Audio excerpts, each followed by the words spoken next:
I'm going to make a guess. The next convention I go to after Victor and Valentino comes out, and if I go as Blood McMarco, somebody's going to think I'm a Victor and Valentino character, aren't they? Alright. Alright. Oh, where do I begin? The day is finally here. We finally have a trailer for Victor and Valentino. Pretty much up until this point, aside from, I think, the last Comic-Con trailer, Victor and Valentino kind of sat around as this pilot that was sitting around Cartoon Network's YouTube channel. Like, this is also where Infinity Train began. Remember when there was this whole bunch of pilot episodes everybody was getting really excited over? Infinity Train probably is the most popular, but I know one that we were like very excited for is Victor and Valentino. So, Gabby, could you sum up what we know about Victor and Valentino so far? So far, what we know about Victor and Valentino is that it's about these two kids, half-brothers, I believe. Yes. And they're sent by their dad to spend time with their grandma in the hometown where he grew up in. So they're minding their own business. They get really bored, and they end up getting themselves thrown into the land of the dead. Right? Right. And from there, they go on a little adventure where it's like, I don't know, they meet a lot of, like, supernatural beings. They come across the Chupacabra, and they get a hold of a mask. And the mask comes back with them once they finish whatever shenanigans they end up in the land of the dead. And when they put the mask on, they find out that everyone in the town looks like skeletons through the mask. Mm-hmm. And the grandma then tells them that there are secrets that they need to know about the town. Mm-hmm. So there's going to be a lot of supernatural mumbo-jumbo going on here, but the good kind. So I'm super... I guess it's kind of like if you put Coco and Gravity Falls together, right? Yes! Yes, and mix in maybe a tiny, tiny dash of The Road to El Dorado. It's a tiny little dash. I think I could see that. I mean, the last time... I'm going to say it seems more than, like, a specific area of Latin America. Mm-hmm. I think it's like a little mesh of everything. Because you can get little Aztec vibes, you get Mayan vibes, you get a little bit of everything. So it's pretty cool. I love it. Enough about that. I'm sorry. What were you saying? No, it's cool. No, I was just about to say, like, the last time I saw Road to El Dorado was when I was, like, a little kid. It was playing on TV once. But, yeah, I definitely get those vibes. And now, surprisingly, the show, it is officially coming out. Let me see. What was the release date? Let me see. Let me just check the description. Well, I guess we'll find out trailer. But Velasky Bum got to this before we did. Did he give a release date? No, but I found an article. I don't remember where. I think I shared it on my Facebook somewhere. But they were saying that the 30th of March, I believe. Right. Yeah, that sounds really familiar. So March 30th. Well, if anything, we'll probably get confirmation from this trailer. We've been talking for like... The article, just go scroll through my Facebook. It's my full name, if you guys know. It's just... Mm-hmm. Well, yeah, but we've been talking for like around about 4 minutes now. Should we get into the trailer to see if there's even more things? Yes! Mm-hmm. Yes. All right, so can I count down? Yes. All right, so I'll count down. 3, 2, 1, go. Victor and Valentino are brothers, and they're coming to Cartoon Network. I'm Val. This is Vic. This is their friend, Archie. This is their grandmother. Oh, I love those boys. They live in Monte Macabre, a nice small town with lots of kids to play with. Did I win? And where there are portals to other dimensions. Whoa. And where ancient spirits come to life. Are we gonna get into an adventure? Or are we just gonna get in trouble? Is that a chupacabra? Whoa! Look out for that guy! What is that thing? Look out! Adventure has a new name. Victor and Valentino.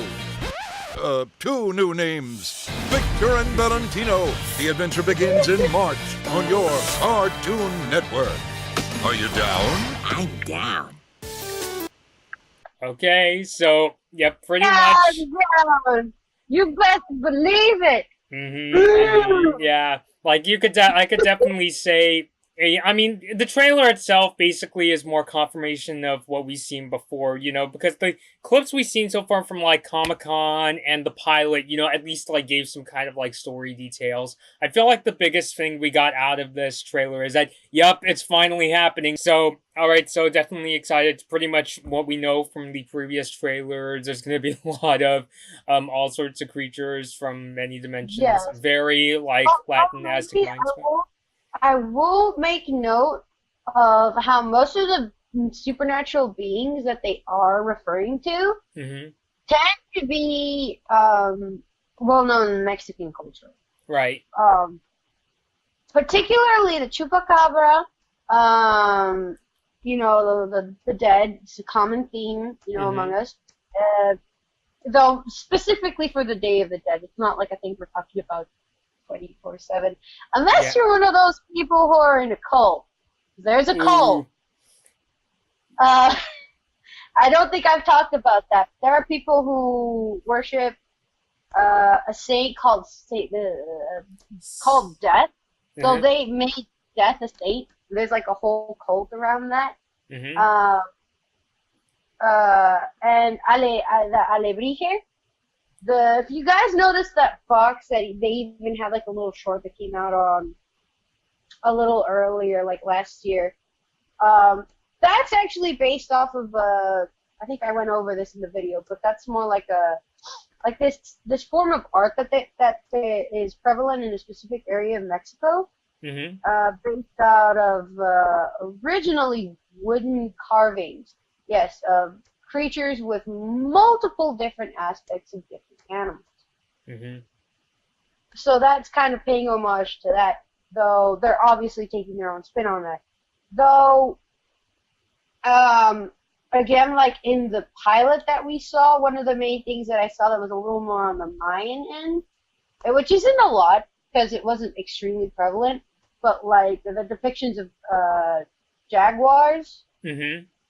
That's particularly more of a Mayan thing, from my understanding. I could be wrong.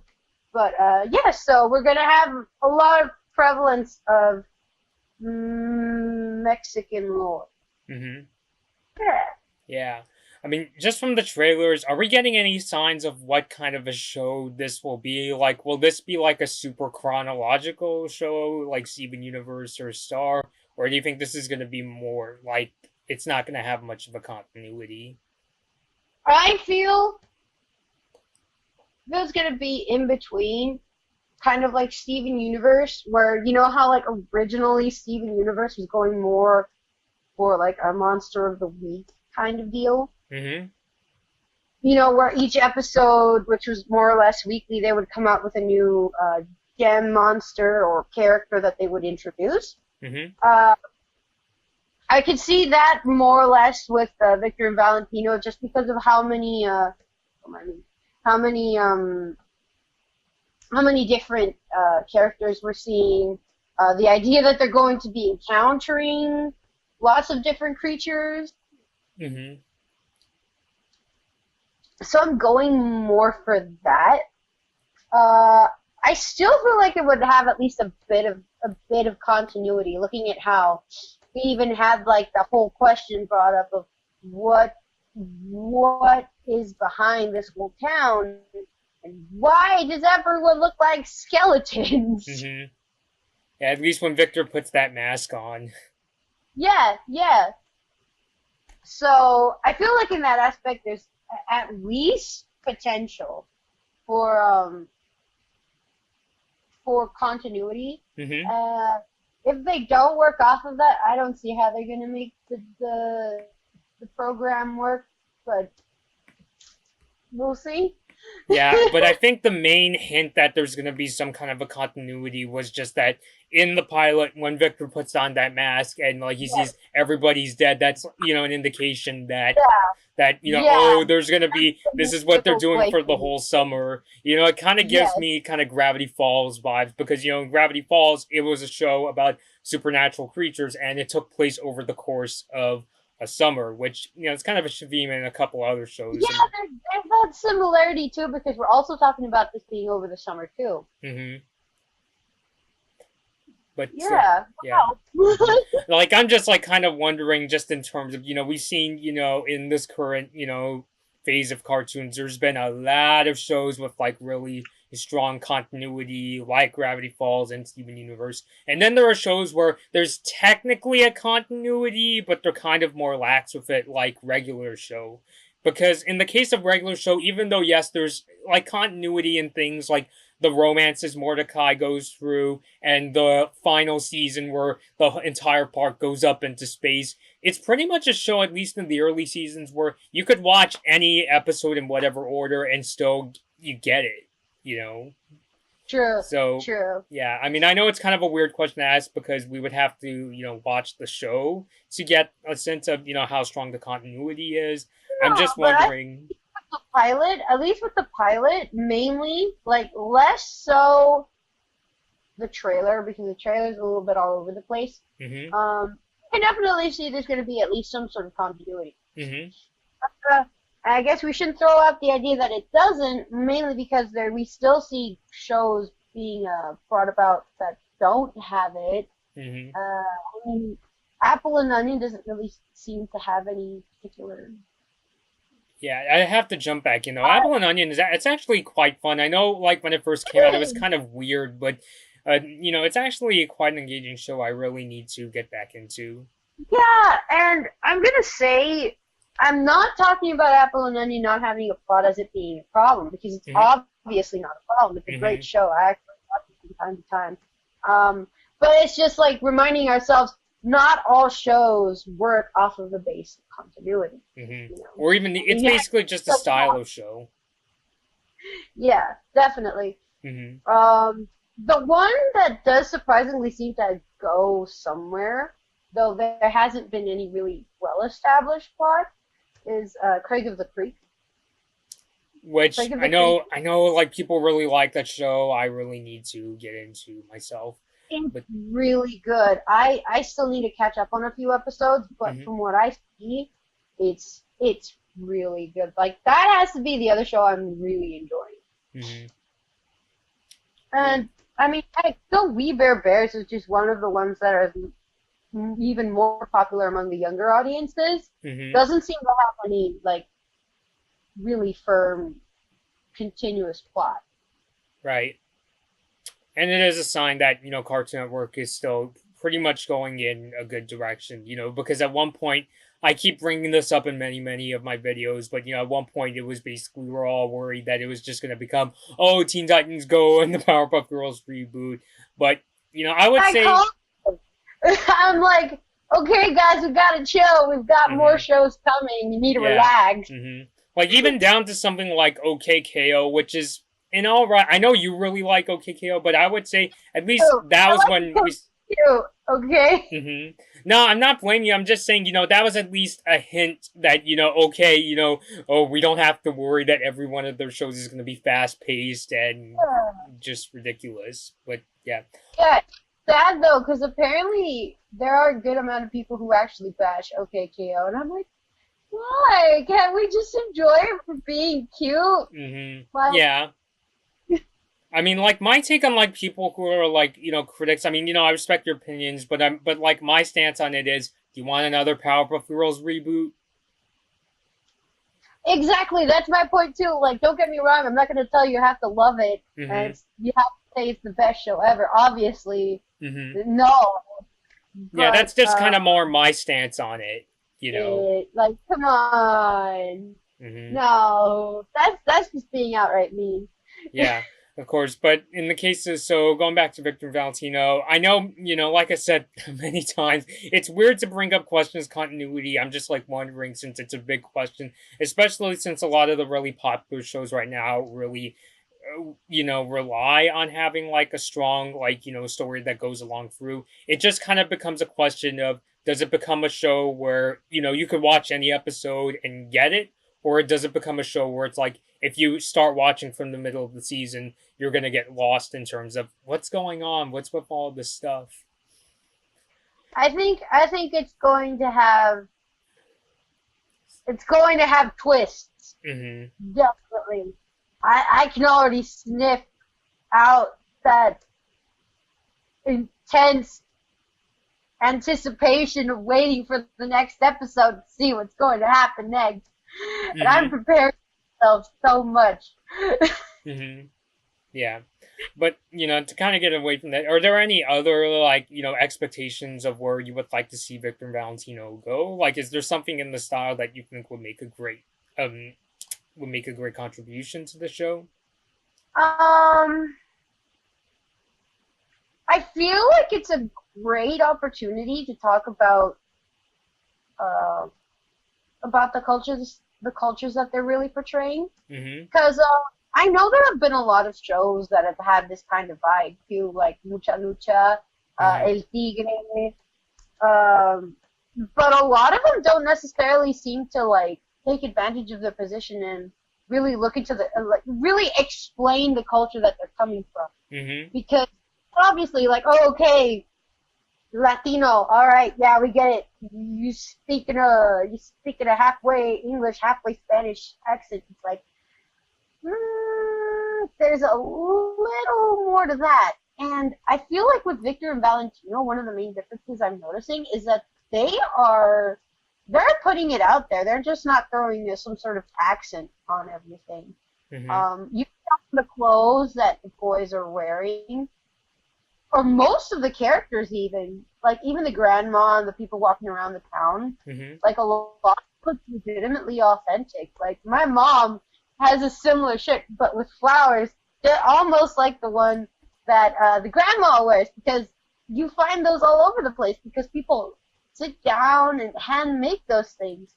And those kinds of artistic contributions of a culture, I think, are really great topics to work off of. Mm-hmm. And making stories, I think, could even make them more interesting. Yeah. So basically, you would like to see him, even like, go into, maybe there's like something that, the show hasn't really been to, but there's a lot of opportunities. Yeah, and heck, maybe they do it like on a secondhand thing. Like, let's say they don't actually sit down and talk about it on the show because it Mm-hmm. takes too much time. Mm-hmm. I could see like featurettes or like books Mm-hmm. like that, just like they've been doing with Gravity Falls, versus Beale. Mm-hmm. And just throwing in little bits of factual history in there, like, oh, hey, that, and blah blah blah blah blah blah blah, all Mm-hmm. this kind of thing. Actually, like that, Yeah, it definitely seems, they can go in that sort of way where it's like, if you're watching the show like on a surface level, it definitely seems really cool, but it's like, learning the things behind that. It kind of reminds me of like any, great mythology. When you actually look it up and start to understand the symbolism, it's like, oh wow, there's so much depth in this that I didn't realize. Yeah, and if you look at Gravity Falls, that was one of the things that really made it interesting, because we had the same thing where you were talking about how Alex Hirsch based it off of a real town called what was it, Morgan? I forget. Yeah, something like that. Where there was just like a thing where there was like a lot of crazy stuff happening, Mhm. and a lot of the creatures that they incorporated came from some sort of well-known lore, just like they're doing here in Victor Valentino. So some people might not actually know too much about lore to know this, where these kinds of things come from. So Mhm. some sort of background would actually make it a lot more interesting, I feel. Yeah, I would definitely say that. I mean, that's kind of the cool thing about well, any visual medium in general is like you could see like in there's a lot into the design, even if you don't like necessarily pick up on it right away. Oh yeah. So definitely. yeah. So, well, since it's almost 3 o'clock, I mean, I guess basically we'll end it off here saying that we're definitely really excited, looking forward to the show. I would say, like, are you just described for this as something like Infinity Train? Wait, what? Like, or are you just as excited for Victor and Valentino as you are with Infinity Train? Possibly even more, just because I love the concept. Mm-hmm. And I know that's like really weird. Like, don't get me wrong, Infinity Train looked amazing. Yeah. But I don't know. I feel so strongly like interested in the show. Like, it's cute and it's got mystery and it talks about a lot of it talks about the culture I'm somewhat familiar with. So I'm like, wow! Oh my gosh, this is so cool! Yay! Yeah, well, all right. So hopefully within the next month we'll finally get to check it out because we like doing these trailer reactions, but it's also cool when we do videos where we actually talk about the shows and movies we see trailers for, and then we actually get around to finally seeing them. So, all right. So we'll end it off here. Thanks, Gabby, for coming on. Looking forward to the show. Thank you for having. All right. All right. So until next time, we'll see you later. Bye. Hey guys, I hope you enjoyed this Blood Moon Bobby video. Like and share the video if you enjoyed it, and feel free to leave a comment. Subscribe to my channel, and ring the bell to get notified when I release my latest videos. Follow me at Blood Moon Bobby on your favorite social media platforms to take part in polls, see my tech tips, and to hear about my video plans. Thanks for watching.